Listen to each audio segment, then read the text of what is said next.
Hey everyone, one of the main goals of this channel is to educate Americans on retirement planning with a focus on Social Security benefits. So when I saw a study the other day that suggested less than half of Americans were able to correctly answer some basic Social Security questions, I was reminded here that my job is not nearly finished.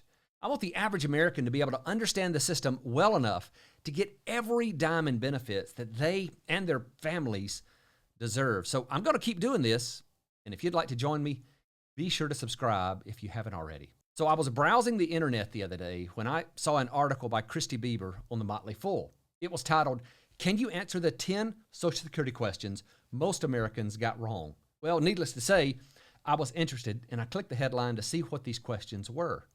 Now, in this article, Ms. Bieber referenced the 2021 nationwide study that polls Americans on Social Security. This led me down the path of going over to the actual nationwide study and reading it once again. I've read this study a few times in the past, but there was something about the way she positioned this that made me want to go take another look at it.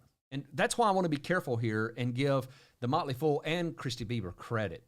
Down in the description, I'm going to link up the article on Motley Fool as well as a link directly to the nationwide study. Now, the study was conducted by the Harris Poll on behalf of Nationwide. So even though it only covered a relatively small number of people, I do have confidence that their data scientists were able to get respondents from a sample that accurately represents adults in the U.S. And in the part of the poll where they were testing specific knowledge on Social Security, they asked a total of 16 true-false questions. And in 10 of these questions, less than half got the right answer.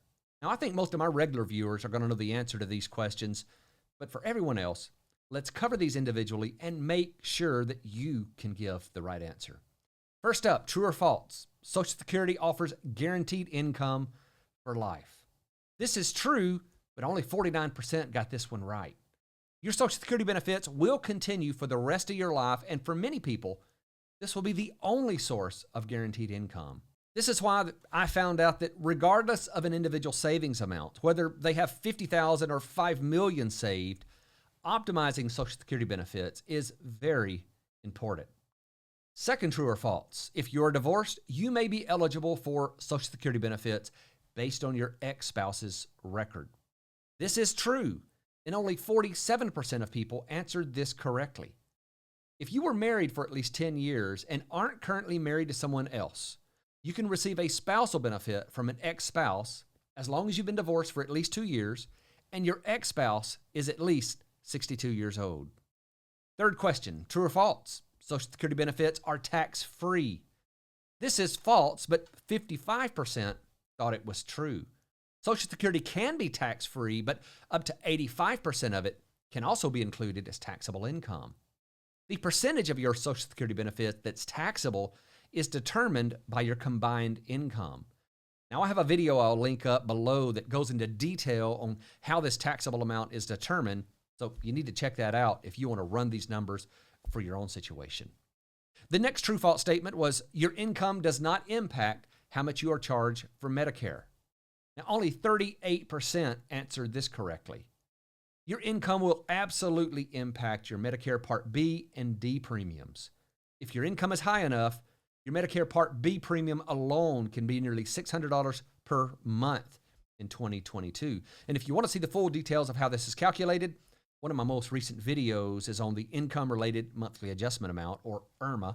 And I'm also going to link that up in the resources section in the description below. The fifth question was, if you claim Social Security early, any spousal benefits your partner is eligible for will be reduced.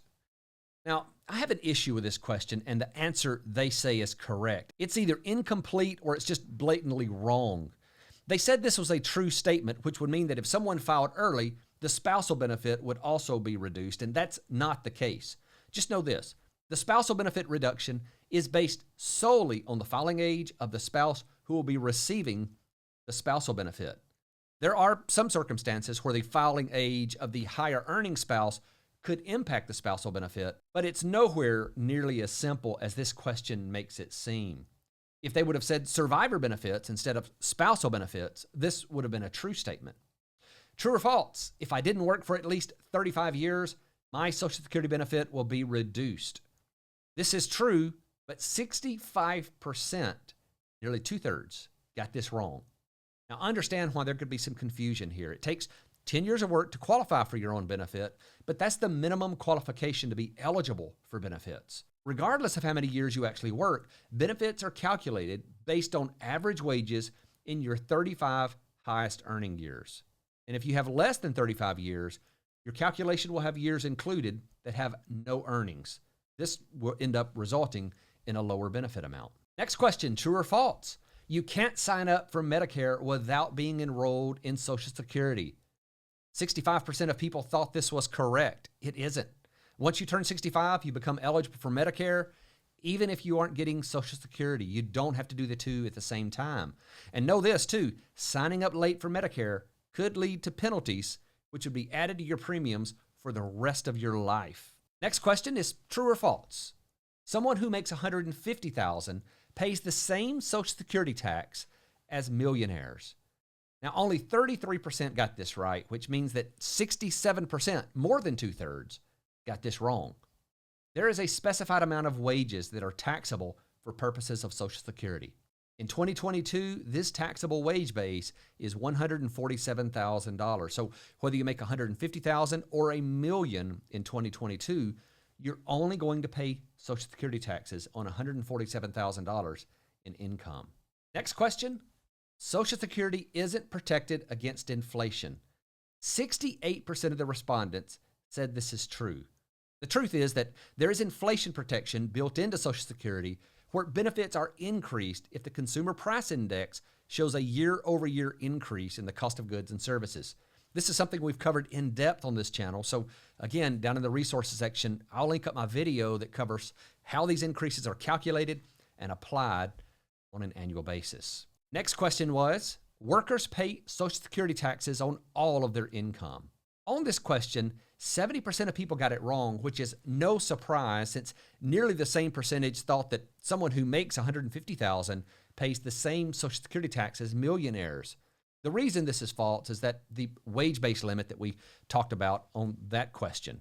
So how many of these statements did you correctly guess were true or false? Now, I would suspect that a lot of you did much better than the average Americans that were polled for this study. And if you didn't, at least now you know the truth. You can make more informed choices about Social Security. Thanks for watching.